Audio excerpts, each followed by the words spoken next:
Kabanata 5431. Si Kyrie Patel ay mukhang masama. Iniisip mo bang tatanggapin ko ang mga kondisyon mo dahil lang sa mga banta mo? Banta, tumawa si Wesley Wright. Mali ka yata. Nagtatapat lang ako ng pagmamahal ko. Sinuri ko na ang nakaraan mo hanggat kaya ko. Mga kaklase, kaibigan, at kasama na tumalikod sa iyo. Ang mga taong ito ay mula sa buong mundo, at hindi nila alam ang tunay mong pagkakakilanlan. Medyo mahirap silang hanapin. Plano kong ipadala sa kanila ang lahat ng imbitasyon para sa ating kaganapan. Bibigyan sila ng tig-150,000 dolyar. Dadaluhan nila ang ating kasal, o magiging bangkay sila. Ano ang pipiliin mo, Miss Kyrie? Ang mga kalmadong salita ni Wesley ay puno ng walang habag na kalupitan. Hindi siya nagbigay ng anumang banta, ngunit ang intensyon ng pagpatay ay nararamdaman pa rin. Sa tingin mo ba susundin ko ang mga utos mo dahil lang sa nagbanta kang gagamitin mo ang lahat ng taong ito? Tumawa ng malakas si Wesley. Inaasahan ko na ang Poison Fairy. Hindi ko inaasahan na iiwan mo ang mga kaibigan mo. Mas magaling ka sa ganito kaysa sa akin. Paano ba ito? Narito ang babala. Kung hindi kita makita sa silid ng hotel na nagkukwentuhan at nanunood ng pelikula. Kung gayon, pasensya na. Pero mamamatay ang lahat ng taong ito. Parang marangal ang boses ni Wesley. Puno ng galit si Kyrie. Huwag kang mag-alala, Wesley. Kung may mangyari sa kanila, sisiguraduhin kong magdurusa ka. Ano, gusto mo akong patayin? Maglakas loob ka ba? Nag-iwas ng tingin si Wesley. Lahat tayo ay matatanda na dito, Kyrie. Pwede ka bang maging mas inosente? Hindi mo ba alam kung ano ang mangyayari kung hahawakan mo ako? Kahit na wala ang utos ko, ibabalik ka ng pamilya mo dito para humingi ng tawad. Nabubuhay ka pa rin sa nakaraan, iniisip na kontrolado pa rin ng 5 nakatagong pamilya ang mundo. Ito ang panahon ng 10 nangungunang pamilya. Ang Wright family lang ang may control. Huwag kang mag-alala, malamig na sabi ni Kyrie. Mas gugustuhin kong mamatay kasama ka kaysa sumang-ayon sa mga kondisyon mo. Tumawa si Wesley. Sige, kung gayon, gawin natin. Mamamatay akong masaya kasama ka sa aking mga bisig. Agad na naputol ang tawag sa telepono. Handa nang magsalita si Corbin Patel nang mag-vibrate ang kanyang telepono. Agad na namula ang kanyang mukha matapos sagutin ang tawag. Miss Kyrie. Marami sa mga barkong panlalakbay natin ang dinukot sa Caribbean. Hinihingi nila ang 1.3 bilyong dolyar. Kung hindi natin sila bibigyan ng pera, sisirain nila ang lahat. Masama ang tingin ni Corbin. Hindi titigil ang hayop na iyon hanggang sa makuha niya ang gusto niya. Hindi ito paraan para manalo sa puso ng isang babae. Marumi ito. Hindi siya mukhang isang batang Panginoon. Siguro dapat nating tawagan ang mga awtoridad. Narito ang Dragon Palace, Longmen, Dragon Cell, o Dragon Guard na tutulong. Naniniwala akong mayroon tayong makakatulong. Kailangan nating kumilos ng mabilis. Hindi tayo pwedeng mag-antala. Kyrie, huwag kang mag-alala. Gagawin namin ang lahat upang mapanatili ang seguridad ng mga tao. Sama-sama tayong lalaban. Si Kyrie Patel ay tumingin kay Corbin Patel bago siya nagsalita. Tama, kahit na wala nang mangyari pagkatapos nating kontaken ang mga awtoridad, at least ang Dragon Cell o Dragon Guard ay makikialam. Tutulong din ang Dragon Palace sa mga barko sa Caribbean. Pero, sa totoo lang, wala itong saysay. Gayunpaman, hindi makukulong si Wesley Wright dahil lang sa sinabi niya sa isang tawag sa telepono. Lalo lang siyang magiging mayabang at walang takot. Mas mabuti kung aalagaan natin ang pinagmulan ng problema. Pinag-isipan ni Corbin ang sitwasyon sandali. Siyempre, mas mabuti nang putulin ang ulo ng ahas. Mabilis na binago ni Kyrie ang usapan. Alam na ba natin ang kahinaan ni Wesley? Sinuri ko na ito, sagot ni Corbin. Siya ang pinagkakatiwalaang tauhan ni Emery Wright. Ang pinakamalaking suporta ay syempre ang tiwala ni Emery. Pagkatapos ng lahat, ang Wright family ay may isang natatanging katayuan. Iilan lang ang nakakuha ng respeto ni Emery. Kung mawawala ang tiwala ni Emery kay Wesley, hindi na siya magiging iba kaysa sa isang asong gala. Bukod pa rito, narinig ko ang mga tsismis na malapit na sina Wesley, Ibuki Masato, at Karina Joyner. Naningkit ang mga mata ni Kyrie, ang mga Wright, ang mga taga-isla, at ang mga Amerikano. Takot na takot siya, papaluan siya ni Big Boss hanggang sa mamatay kung maririnig niya ito. Tumawa si Corbin. Si Big Boss ay maraming ginagawa araw-araw. Hindi niya kailangang harapin ang lahat ng mga bagay sa estado, lalo na ang isang bagay na kasing simple nito. Bukod pa rito, haka-haka lang ito. Wala tayong matibay na ebidensya. Kahit na ibalita natin ito sa buong mundo, itataboy lang ni Wesley ang buong usapan gamit ang iba't ibang dahilan. Napabuntong hininga si Corbin na mukhang malungkot. Siya ang prinsipe ng North Sea Branch ng Patel family, ngunit mas mababa pa rin siya kay Wesley dahil sa kanyang pinagmulan. Hindi niya alam kung paano lalabanan si Wesley kapag siya ay nagiging mapanganib tulad nito. Huminga ng malalim si Kyrie. Bukas, bibisita tayo kay Wesley. May mga bagay na kailangang maayos sa lalong madaling panahon. Nanginginig ang katawan ni Corbin. Hindi tayo pwede. Si Wesley ay isang mapanlinlang na tao. Gagawin niya ang lahat para makamit ang kanyang mga layunin. Masyadong mapanganib kung ipapadala natin ang ating sarili sa isang bitag. Napagdesisyonan ko na, hindi ko lang pwedeng panoorin na mamatay ang mga inosenteng tao. Gusto ni Corbin na pigilan si Kyrie pero alam niyang hindi niya kaya. Binuksan ang pinto sa sandaling iyon. Pumasok si Harvey York at walang pakundangang sumimsam ng tubig sa mesa. Sasama ako sa inyo bukas. Huwag mo ring kalimutan na magpanggap akong fiancé mo noon. Magpapanggap lang tayo, pero kung may nagpumilit, at least, kailangan kong ipagtanggol ka bilang isang kaibigan, di ba? Nanginginig si Kyrie bago tumango. Sige, kinabukasan, sa gabi. Isang Ferrari 488 ang nakaparada sa harap ng Fortune Hall. Nang ibaba ang bintana ng kotse, isang magandang figure ang nakita na nakasandal at nagpipindot ng busina. Sumakay si Harvey York sa kotse na nakasuot ng casual na damit bago binuksan ang pinto ng kotse. Tumawag ulit si Wesley. Sabi niya na naghanda siya ng sorpresa para sa akin. Gusto niyang makarating ako sa tamang oras. Mukhang tiwala siya. Naningkit si Kyrie Patel dahil sa pagkasuklam. Sa kanyang isipan, mas gugustuhin niyang mamatay kaysa hayaang samantalahin siya ni Wesley Wright. Walang pakundangang sumimsam si Harvey ng soda mula sa upuan ng pasahero bago pinag-isipan ang sitwasyon. Dahil tiwala siya, ibig sabihin ay handa na siya. Mukhang magkakaroon tayo ng malaking palabas ngayong gabi. Ngumiti si Kyrie. Ano, natatakot ka ba? Sinulyapan ni Harvey ang baywang ni Kyrie bago makita ang balangkas ng isang baril, ngunit pinili niyang huwag sabihin ang tungkol dito. Kung ako ay sapat na matapang para tulungan kang harapin ang sitwasyong ito. Paano mo balak magpasalamat? Tanong niya ng may ngiti. Paano? Pinindot ni Kyrie ang pedal habang nakangisi. Ibibigay ko sa iyo ang buong katawan ko, syempre. Hindi ka ba maglalakas loob na kunin ito? Nanatili lang tahimik si Harvey, na parang wala siyang narinig. Kailangan niyang protektahan ang sarili. Kung sasagot siya, malamang na lumipad pabalik si Mandy Zimmer mula sa Walsing para lang sakalin siya hanggang sa mamatay. Sa ganap na katahimikan, nakarating ang kotse sa isang malaking villa sa pinagmumulan ng ilog. Ang lugar ng villa ay sikat sa Golden Sands. Ang mga tunay na mayayamang pamilya lang ang may karapatang manirahan sa isang lugar na tulad nito. Ang bawat villa ay sumasakop ng hindi bababa sa daan-daang ektarya. Mga hardin, artificial na bundok, tulay, at umaagos na tubig ang makikita sa paligid ng lugar. Ang mga gusali na mukhang antigo ay napakaganda rin. Isang klase ng tanawin. Sa madaling salita, ito ay isang simbolo ng itaas na klase ng Golden Sands.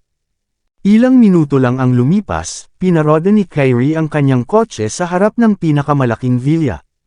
Bumaba ng kotse sina Kyrie at Harvey at nakita nila ang apat na tagapaglingkod na nakasuot ng suit na papalapit. Curiously glanced at Harvey without saying a word before escorting the two to the main hall. Ang bulwagan ay may sukat na 2,000 square feet, na may 12 sofa na nakapalibot sa lugar. Ang mga mesa na may patuloy na umaagos na tubig ay inilagay sa gitna ng bulwagan. Bukod pa rito, isang mahinang amoy ng agarwood ang umalinggaso, kasama ang tunog ng pag-awit mula sa dambana sa loob. Kahit na, ang amoy ng katiwalian ay naruroon sa lahat ng dako.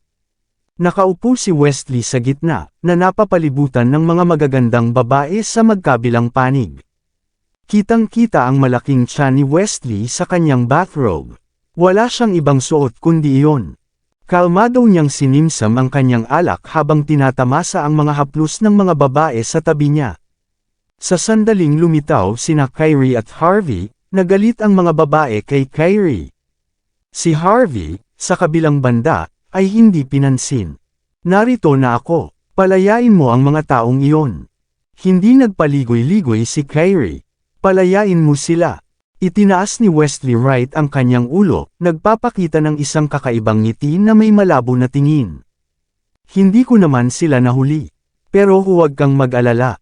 Kapag natapos na ang ating kasal, pwede silang umalis na may pera sa kanilang bulsa. Siguro kung nasa magandang mood ako, bibilhan ko sila ng bahay sa lungsod kung saan sila nakatira para hindi na sila magtrabaho ng husto sa natitirang buhay nila. Ibinaba ni Wesley ang kanyang baso bago muling nagsalita. Malaking pabor ang ginawa mo sa kanila rito. Ang pagdalo sa isang kasal na may ganitong benepisyo. Isang biyaya ito para sa kanila. Kumunat ang noo ni Kyrie Patel na may nakakatakot na tingin. Hindi niya inaasahan na gagawa si Wesley ng ganito. Sino ang nasa likod mo? Hindi ba sinabi kong huwag kang makialam? Sinulyapan ni Wesley si Harvey York, pero hindi niya ito nakilala dahil medyo malayo ito. Nag-aalala ka ba na baka kailangan ko ng tulong para makipaglaro sa iyo kapag hingal na ako? Kung ganoon, hindi na kailangan. Ang mga babaeng nasa tabi ko ang pinakamagaling sa paggawa niyan. Tumawa ang mga babaeng nasa tabi ni Wesley na parang mga matandang manok. May paghamak nilang tinitigan si Harvey, at nagtataka kung ang pangit na lalaki ay maglalakas loob na magsalita sa isang lugar na tulad nito. Magandang araw, young Master Wesley. Nagkita ulit tayo. Lumapit si Harvey bago tumitig ng malalim sa mga mata ni Wesley. Ang liit pala ng mundo. Natigilan si Wesley bago naningkit ang mga mata kay Harvey sandali. Representative York. Sigaw ni Wesley pagkatapos ngumisi. Ano? Hindi ka nagpapasikat sa ring. Pero narito ka at ipinagmamalaki mo ang iyong kapangyarihan sa ari-arian ng aking pamilya. Talaga bang sa tingin mo ay may karapatan kang gawin iyan dito? Pinalampas kita noong nakaraan dahil tumayo si Young Master John para sa iyo. Mas mabuti pang umalis ka na ngayon. Kung hindi, magmumukhang masama ka kapag pinalayas ka sa lugar na ito. Nagulat ang mga babaeng nasa tabi ni Wesley. Pagkatapos ng kanilang maikling pagkukwentuhan, sa wakas ay nalaman nila ang pagkakakilanlan ni Harvey. Kahit na, ang mga taong tulad nila ay hindi kailanman lubos na mauunawaan si Harvey. Naniniwala silang siya ay isang sports champion lang. Isang mataas na katayuan, pero mas mababa pa rin kaysa sa isang taong tulad ni Wesley. Umalis ka na, wala kang halaga sa harap ni Young Master Wesley. Kung hindi, tapos ka na kapag nabali ang binti mo. Tumayo ang mga babae bago sumigaw ng galit kay Harvey. Naningkit si Harvey na may kalmadong ekspresyon. Sinadya ni Wesley na hindi siya igalang, pero hindi siya umaatake dahil dito.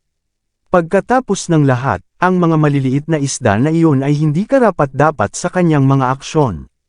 Young Master Wesley, may gusto akong sabihin sa iyo, pero hindi ko pa nagagawa. Gagawin ko na ngayon. Si Harvey ay aking kapareha, kalmadong sabi ni Kyrie. Kaya, hindi mangyayari ang pagitan natin. Sumuko ka na. Maraming salamat sa lahat ng sumusubaybay. Please subscribe and follow my YouTube and Facebook channel, Filipino Novel. Maraming salamat po. Kabanata 5435. Ang iyong kapareha. Tumawa si Wesley Wright. Sa tingin mo ba ay tanga ako? Alam ng lahat na siya ang manugang ng pamilya sa Mordo. At sinasabi mong siya ang iyong kapareha. Sa halip, maghanap ka ng mas angkop na tao. Nagdududa lang ako sa iyong talino sa puntong ito. Bukod dito, wala namang halaga kung may lalaki ka. Huwag mong sabihin na hindi ko kayang magkaroon ng iyong puso kahit na mayroon ako ng iyong katawan. Wala akong pakialam kung wala ako sa iyong puso. Gusto ko lang ang iyong katawan. Naiintindihan mo ba ang ibig kong sabihin? Ngayon na nandito ka, wala kang pagpipilian kundi sumunod sa akin. Naiintindihan mo ba? Hindi ako pumunta dito ngayon dahil natatakot ako sa iyo, Wesley, malamig na sabi ni Kyrie. Gusto ko lang naligtas ang mga inosenteng tao. Kung saktan mo ang mga kaibigan ko, kailangan kong makipaglaban sa iyo hanggang sa mamatay. Totoo ba iyon? Mukhang tiwala si Wesley. Wala ka bang halaga? Akala mo ba ay kaya mong makipaglaban dahil mayroon kang suporta ni Harvey? Mangarap ka. Pagkatapos, sinimangutan ni Wesley si Harvey. Para sa pamilya Jean, hindi ko gagawing mahirap ang mga bagay para sa iyo. Lumuhad ka, hayaan mong sampalan ang iyong mukha, at saka ka lang makakalabas.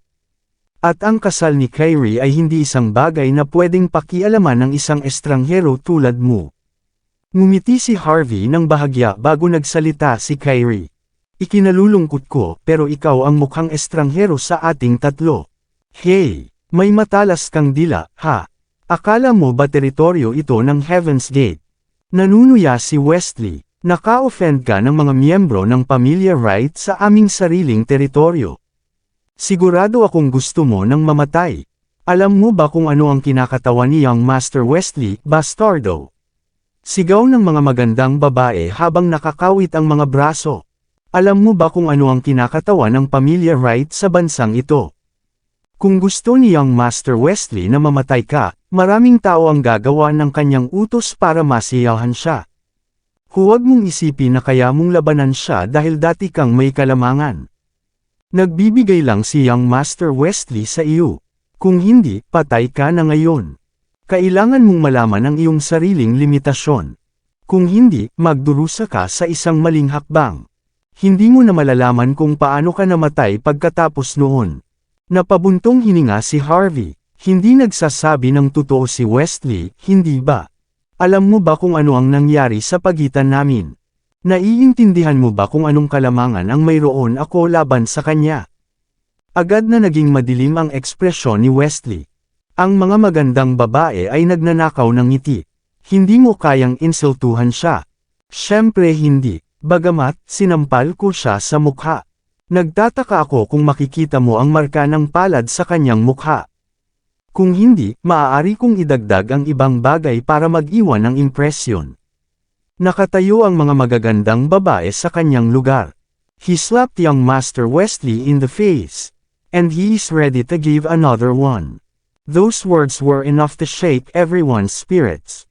Si Wesley Wright ay mukhang labis na nagulat. Hindi niya inasahan na ibubulgar ni Harvey York ang lahat ng ito sa harap ng lahat ng walang kaunting pag-aalinlangan. Walang pagkakaiba ito sa hayagang paglabag sa kanya. Tumingin si Kyrie Patel kay Harvey ng masinsinan. Alam niyang malupit ang lalaki, pero hindi niya inasahan na aabuso ang lalaki kay Wesley sa ganitong antas. Ang mga magagandang babae ay nagulat. Sa kanilang makitid na isipan, ang pamilya Wright ay kumakatawan sa ganap na kapangyarihan. Sino sa tamang pag-iisip ang magtatangkang lumaban sa pamilyang iyon sa bansang H? Si Wesley ay hindi lamang mula sa pamilyang iyon, kundi siya rin ay pinagkakatiwalaang tauhan ni Emery Wright. Maaari itong sabihin na siya ay nasa linya upang maging tagapagmana ni Emery sa hinaharap.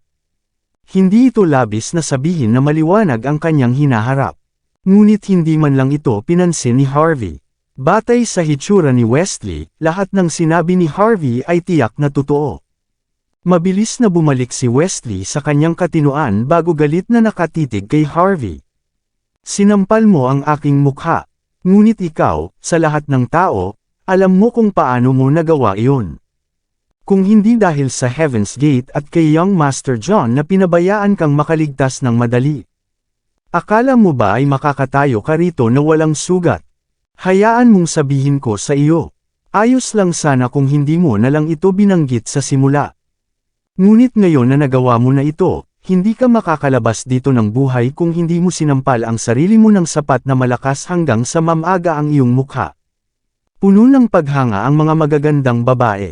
As expected of this kind of fierce young Master Wesley, pinabayaan niya si Harvey nang hindi man lang binanggit ang nakaraang sitwasyon.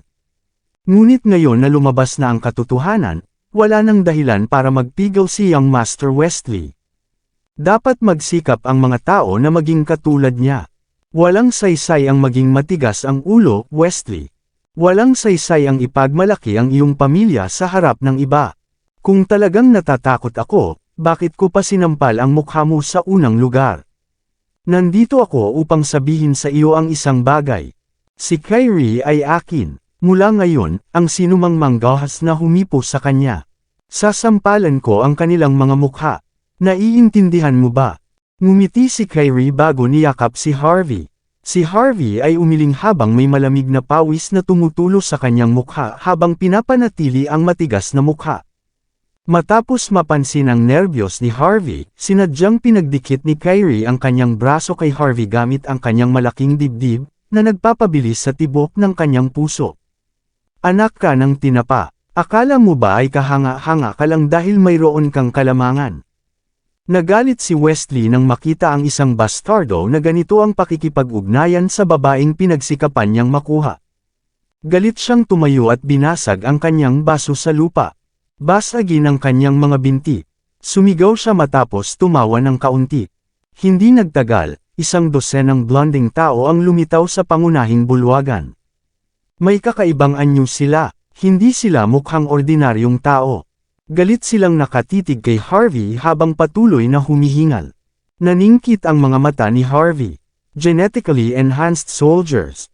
Malapit ang bastardo sa Amerika. Natatakot ka na ba ngayon, Harvey? Mukhang mapagmataas si Wesley Wright nang makita niyang nakakunot ang noo ni Harvey York. Hayaan mong sabihin ko sa iyo. Sa tingin ko ay ibinaba ko na ang aking mga pamantayan sa pakikipaglaban sa isang maliit na tao tulad mo. Kung hindi dahil doon, patay ka na ngayon. Basagin ang iyong mga binti, o ipababasag ko ang mga ito sa aking mga tauhan. Pumili ka. Pasensya na, pero marami pa akong gagawin sa aking mga binti, mabilis na sagot ni Harvey. Hindi ako pipili ng alinman sa iyong mga pagpipilian. Tumawa si Wesley. Wala kang karapatang magpasya. Ngumiti si Harvey kay Wesley. Pero may karapatan ako. Sabihin mo kung ano ang nagbibigay sa iyo ng karapatang gawin iyon.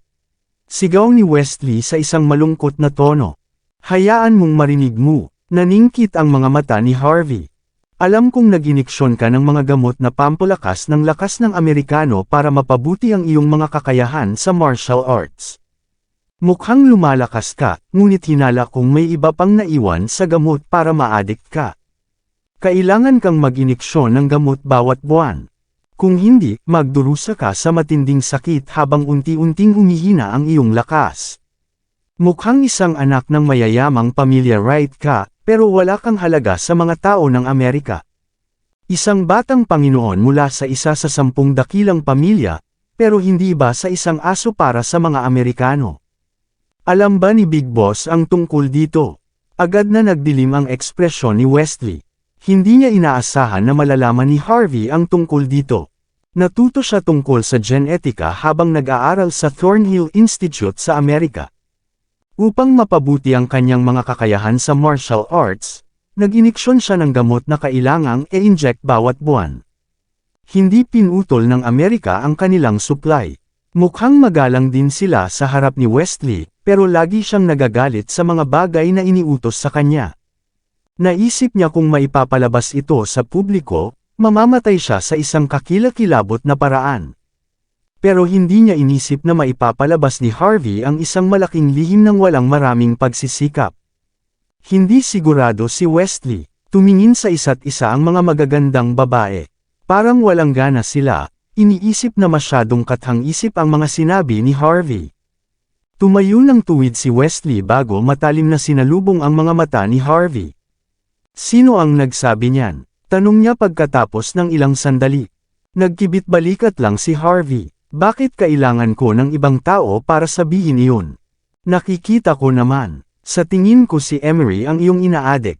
Pero nang makita ko ang mga genetically enhanced soldiers, agad kong naintindihan.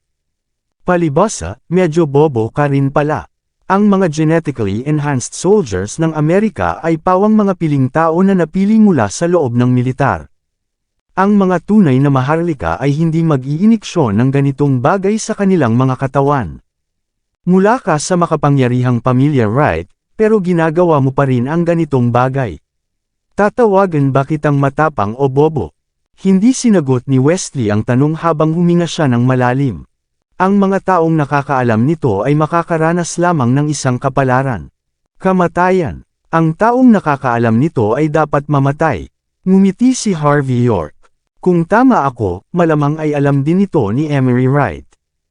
Kahit na hindi mo siya sasabihan, alam pa rin niya. Pagkatapos ng lahat, kung ang isang tao na sumusubok na agawin ang trono ay hindi alam ang kanyang pinagkakatiwalaang mga tauhan, hindi siya tatagal ng ganito katagal. Sa madaling salita, alam ni Emery na hawak niya ang isang bomba. Akala mo ba ay maaari mong itago ito sa iba, ngunit malamang ay ginagamit lang ni Emery ang kanyang mga koneksyon sa Amerika. Kapag siya ay umakyat sa kapangyarihan, malamang na mawawala ka na mula sa mundong ito bilang madilim na kasaysayan. Akala mo ba talaga ay makokontrol mo ang lahat? Gaano ka katanga? Ang mga salita ni Harvey ay may mapaghamak na tono. Patuloy na kumikilos ang mga mata ni Wesley. Kahanga-hanga ka sa tingin na ito. Hindi nakakagulat na napasok mo si Blaine sa ganitong kalubhaan. Ngunit hayaan mong sabihin ko sa iyo. Paano kung siyang Master Emery ang sumuporta sa aking ideya ng pag-iniksyon ng gamot? Hindi mo nauunawaan ang antas ng relasyon namin. Wala akong pakialam. Sagot ni Harvey nang walang pakialam. Nais ko lang ipaalam sa iyo na hindi ka kasing halaga gaya ng iniisip mo. Ang taong nakakaalam nito ay dapat mamatay. Iaanunsyo ko ito sa buong mundo ngayon din sa isang post. Iyan ba ay banta? Tumawa si Wesley. Akala mo ba ay magagawa mo ang anuman dito? Huwag kalimutan kung ano ang kinakatawan ng pamilya Wright. Kung ipapost mo ito online, isasampa ko ang kaso laban sa iyo para sa paninirang puri. Kapag nangyari iyon, magkakaroon ako ng ganap na kontrol sa iyong buhay. Hindi ka man lang karapat-dapat. Ngumiti ng bahagya si Harvey. Bilang karagdagan, nagsisimula na ring maglaho ang mga epekto ng gamot. Malamang kailangan mo ng 3 dosis para sa nais na epekto ngayon, tama ba? Ang gamot na iyon ay tiyak na nagdudulot din ng pinsala sa iyong puso. Kapag kailangan mo ng ika-4 na dosis bawat buwan, mapapagtanto mong hindi mo na magagamit ang iyong martial arts sa oras na iyon. Mamatay ka dahil dito. Akala mo ba ay paniniwalaan kita? Nanunuya si Wesley. Alam ko ang higit pa tungkol sa nangyayari sa aking katawan kaysa sa iyo. Hindi mo kailanman pinag-aralan ang genetika. Hindi mo alam kung ano ang kinakatawan ng mga genetically enhanced soldiers. Kung talagang umiiral ang mga side effects na iyon, hindi sana umunlad ang Amerika sa ganitong paraan sa simula. Bigyan kita ng isang huling pagkakataon. Sumuko ka na. Iwanan mo ang babaeng iyon dito. Kung hindi, mamamatay ka at ang buong pamilya mo. Lahat ng nakakaalam sa iyo ay mamamatay din sa isang kakilakilabot na paraan. Kapag nangyari iyon, wala ka ng pagkakataong magsisi. Ngumiti si Harvey. Nagtatangka ka pa ba ngayon? Tumawa lang si Wesley. Sapat na ang naging kabaitan ko upang payagan ang iyong pamilya na mabuhay. Kaya ano kung nagbabanta ang gawin ko ngayon? Siyempre, naniniwala si Wesley na dapat mamatay si Harvey dahil nalaman niya ang ganitong malaking lihim. So, ngumiti si Harvey York bago tumayo sa harap ni Wesley Wright. Pagkatapos, inabot niya ang kanyang kamay upang hampasin ang mukha ni Wesley bago nagsalita. Ang mga banta mo ay walang kahulugan sa akin. Kung hahanap ka ng sinuman na malapit sa akin, pagsisihan mong dumating sa mundong ito. Sumuko ka na. Galit na tumayo si Wesley habang sinusubukan niyang hampasin si Harvey sa mukha. Sampal. Bago pa siya makakontak, naisip ni Harvey na siya ang unang hamampas sa kanya sa mukha. Nanghihina si Wesley at nagpakita ng hindi pagkapaniwala. Hindi niya inasahan na magiging ganun katindi si Harvey sa isang sitwasyong tulad nito. Nagdala siya ng isang dosenang genetically enhanced soldiers. Hindi ba niya alam kung gaano kalakas ang mga sundalong ito? Patayin siya, sigaw ni Wesley. Galit na gumawa siya ng galaw pagkatapos noon. Ang mga sundalo, na may kakaibang anyo, ay tumalon pasulong. Agad na lumitaw ang matutulis na kuko, at lumago ang balahibo sa kanilang mga mukha, at ang iba ay may nagniningning na berdeng mga mata. Ang mga genetically enhanced soldiers na ito ay may nakakatakot na mga katangian. Ang kanilang lakas at bilis ay hindi katulad ng mga ordinaryong martial artists. Maaari itong sabihin na ang agham ng genetika sa Amerika ay pambihira. Gayunpaman, hindi nagbago ang ekspresyon ni Harvey nang makita ang ganitong eksena. Humakbang siya pasulong bago kalmadong naglabas ng mga suntok at sipa. Sa bawat atake ni Harvey, nagsisigaw ang mga tao sa sakit bago sila itapon palayo. Sa isang iglap, ang mga genetically enhanced soldiers ay kumikibot sa sahig kahit na nawalan na ng lakas upang makipaglaban. Isang nakakatakot na tanawin. Ang mga magagandang babae ay hindi sanay sa martial arts, ngunit alam nilang hindi sapat ang lakas ng mga sundalo upang labanan si Harvey. Swoosh! Nagdilim ang mukha ni Wesley at namula ang kanyang mga mata. Mukhang lumalaki rin ang kanyang mga ngipin. Sumugod siya kay Harvey sa bilis ng kidlat. Sir York, mag-ingat, sigaw ni Kyrie Patel ng likas. Sampal, humarap si Harvey gamit ang likod ng kanyang kamay nang hindi tumitingin kay Wesley. Tinamaan ng buong lakas ng suntok ang mukha ni Wesley. Sumigaw siya sa sakit habang siya ay inihagis sa hangin. Isang bangkus ng dugo ang sumabog mula sa kanyang bibig nang tumama siya sa marmol na pader.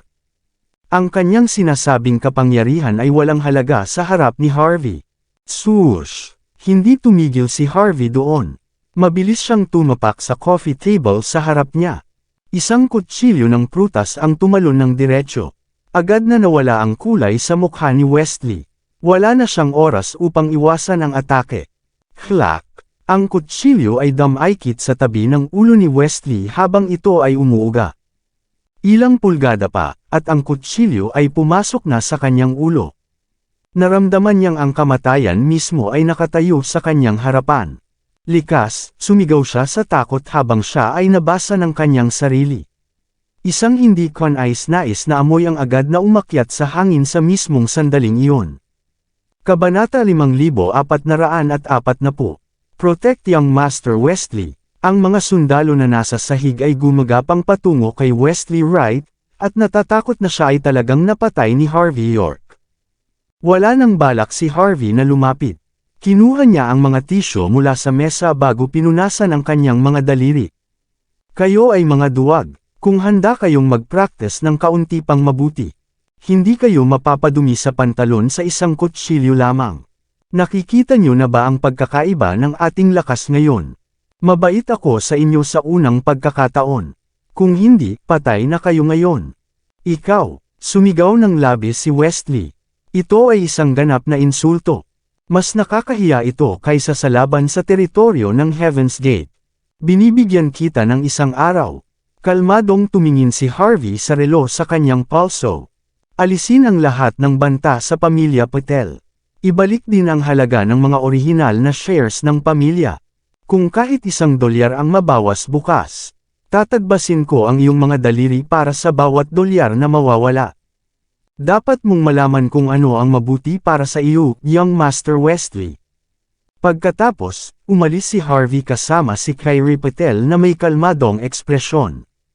Bastardo, anak ng tinapa, sumigaw si Wesley habang sa wakas ay umalis sina Harvey at Kyrie. Sinipa niya ang kanyang genetically enhanced warrior. Tinatawag niyo ang mga sarili niyong elite. May lakas ba kayo na katumbas ng Weapon King? Tinitiyak ni Karina na kaya niyong talunin ang Diyos ng digmaan sa inyong pinagsamang lakas. Pero ano ang nangyari? Mukha kayong mga patay na aso ngayon laban sa isang freeloader na son-in-law. Anong silbi ng paghawak sa inyo rito? Siyempre, naramdaman ni Wesley na bumagsak ang kanyang self-esteem at dignidad matapos na mabasa ang kama sa publiko dahil sa mga banta. Siya ay isang young master ng pamilya Wright. Ang kanyang kahihiyan ay kahihiyan din ni Emery Wright. Ang mga sundalo ay mukhang masama. Wala silang lakas ng loob na magsalita. Bastardo, hindi ka makakaligtas ng madali. Gusto mo bang ibalik ang mga ari-arian ng pamilya Patel?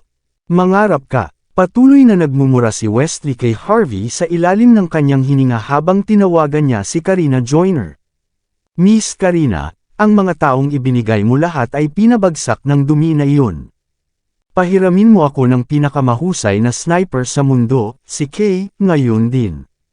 Gusto kong patayin ang bastardo na iyon. Nabigla si Karina. Si Harvey ba ang nakabugbog sa mga sundalo kasama mo?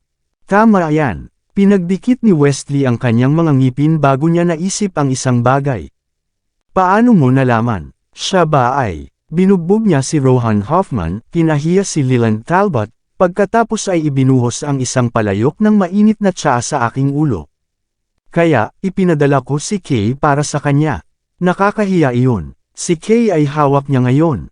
Hindi ko maibigay sa iyo si Kay. Kung gayon, marahil ay hindi ito magwawakas sa ganitong paraan. Nagtakip ng bibig si Wesley. Hindi niya maunawaan ang sinabi ni Karina sa huli.